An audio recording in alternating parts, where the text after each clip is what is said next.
Has China done a good job fighting the coronavirus? They've gotten a lot of praise. Taiwan does it differently.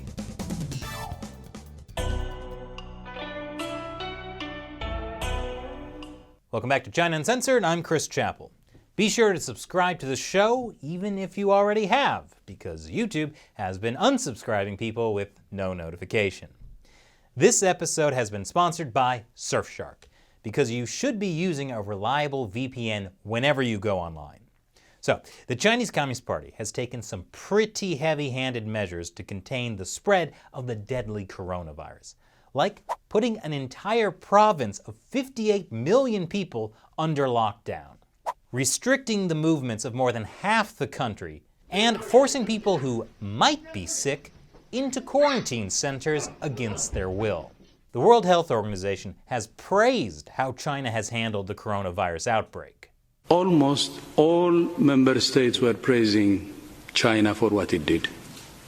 China took action massively at the epicenter, at the source of the outbreak. And even some Western media have been praising the China model. This article suggests that drastic measures, similar to those deployed by China and imposed in parts of Italy to contain the epidemic, are now overdue elsewhere. Yeah, I can't wait to see this in America. And Chinese state-run media haven't just been praising their own authoritarian system. They've also been highlighting criticism of the United States and other democracies for their coronavirus response.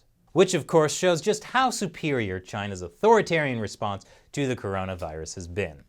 As long as you ignore the part where they let it spread uncontrolled for weeks and detain people for talking about it. But democratic Taiwan has taken a very different approach to the coronavirus than mainland China, and it's kept the number of infections and deaths shockingly low. Based on the numbers, Taiwan should have been hit really hard by the coronavirus. In mainland China, there have officially been 80,000 infections. The true figure is probably at least a few 100,000 because there aren't enough healthcare workers or test kits to test all the people who are at risk. Not to mention the fact that the Chinese Communist Party has a keen interest in keeping the official count low. Taiwan's population is 1/60th of China's. Based on that, you might expect Taiwan to have at least 1,000 cases. But it only has 47. That's really few, especially given that millions of people travel between China and Taiwan each year. And especially given that the World Health Organization has excluded Taiwan from participating in WHO programs because of pressure from China. So why are there so few cases in Taiwan? Especially when there are so many cases in South Korea, Italy, and Iran. It's because Taiwan's response to the coronavirus has been diligent, open, and transparent. It's no secret what Taiwan's leadership thinks about the Chinese Communist Party. President Tsai Ing-wen says Beijing is the biggest threat to Taiwan's free and democratic way of life. And it turns out, Taiwan recognizing Beijing's threat on all levels has been a very wise perspective for handling the coronavirus. As of what we know now, the first coronavirus outbreak in Wuhan, China started sometime around early December last year. But the Chinese officials covered it up until January 20th. That's when Chinese leader Xi Jinping first publicly admitted that the new coronavirus was a thing and that officials should make resolute efforts to curb the virus. But a full 3 weeks before that, while Xi Jinping was giving his New Year propaganda speech and most people in China had no idea about the coronavirus, Taiwan's leadership was already on the ball.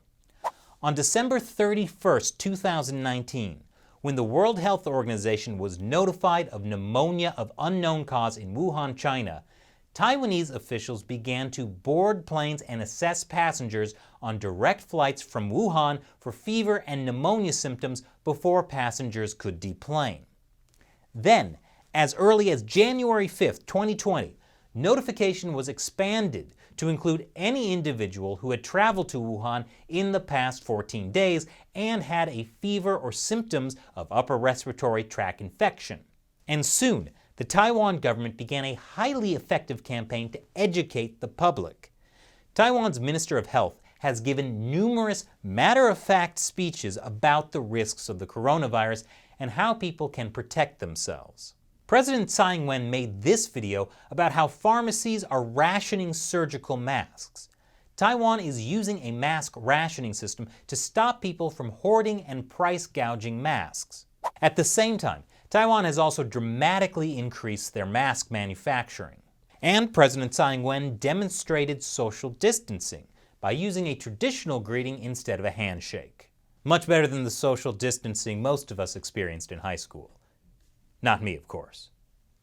And most importantly, Taiwan's government at all levels has pushed the most important message over and over again. Wash your hands, your filthy, filthy hands. And because it's Taiwan, a lot of the messaging involves cuddly mascots. Like this Shiba Inu who tells you to wash your dirty paws, cover your snout when sneezing, and keep a positive attitude while doing epidemic prevention. How can you say no to that face? That's so much better than Corona-chan. But I wouldn't want you to think that Taiwan's disease prevention relies entirely on Shiba Inus. They're also using robots. One elementary school in Taiwan built these Lego robots to dispense disinfectant.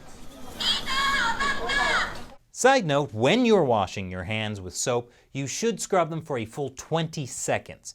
That's how long it takes to sing Happy Birthday twice. You don't have to sing it out loud. Or you could recite the Litany Against Fear from Dune. That works too. One reason Taiwan has done such a good job fighting the coronavirus is because of their experience with the SARS epidemic in 2003, where more than 400 people in Taiwan were infected.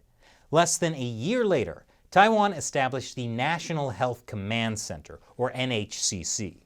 The NHCC is meant to serve as a disaster management center command point, coordinating and advising authorities at a regional and central level so that in the case of a new outbreak, no time and resources are wasted. The NHCC used technology to merge the databases for Taiwan's national health insurance system and its travel entry system. Persons with low risk were sent a health declaration border pass via SMS to their phones for faster immigration clearance. Those with higher risk were quarantined at home and tracked through their mobile phone to ensure that they remained at home during the incubation period. So instead of forcibly quarantining 58 million people, Taiwan only quarantined the small number of individuals who actually posed a risk to others. Yeah, that's a much better system than this. Taiwan has also fared a lot better than some of the countries that have joined China's Belt and Road Initiative. South Korea, Italy, and Iran all have serious outbreaks right now, and their governments all have strong ties to the Chinese Communist Party. Coincidence? Maybe. Maybe not. Consider this. China's official position is that travel restrictions are an overreaction. And China has criticized the West for spreading negative, twisted falsehoods about the coronavirus. I'll bet certain governments felt political pressure to not take massive action back in January, when the coronavirus could have been more easily stopped. For example, Italy joined China's Belt and Road last year. That may be why they hesitated to impose a travel ban on visitors from mainland China. Of course, the coronavirus has now spread to more than 9,000 people in Italy, and the entire country is on lockdown. South Korea and Iran also didn't issue travel restrictions or do big public health campaigns early on, perhaps to avoid upsetting Beijing. On the other hand, Taiwan started taking action a full 3 weeks before the Chinese Communist Party even admitted there was an outbreak. They ignored the pressure, and they did it right. The lesson? Good things come to those who don't trust the Chinese Communist Party. And this episode has been sponsored by Surfshark. You should use a VPN like Surfshark to protect your identity whenever you go online. And if you want to go online in mainland China, you need a VPN just to access the rest of the internet, like to watch China Uncensored. And even if you're in free countries like Taiwan or America, everything you do online is being tracked and logged by the websites you visit and your internet service provider. So protect yourself with Surfshark. When you use Surfshark's clean web mode, you'll be protected from trackers, plus a lot of ads and malware.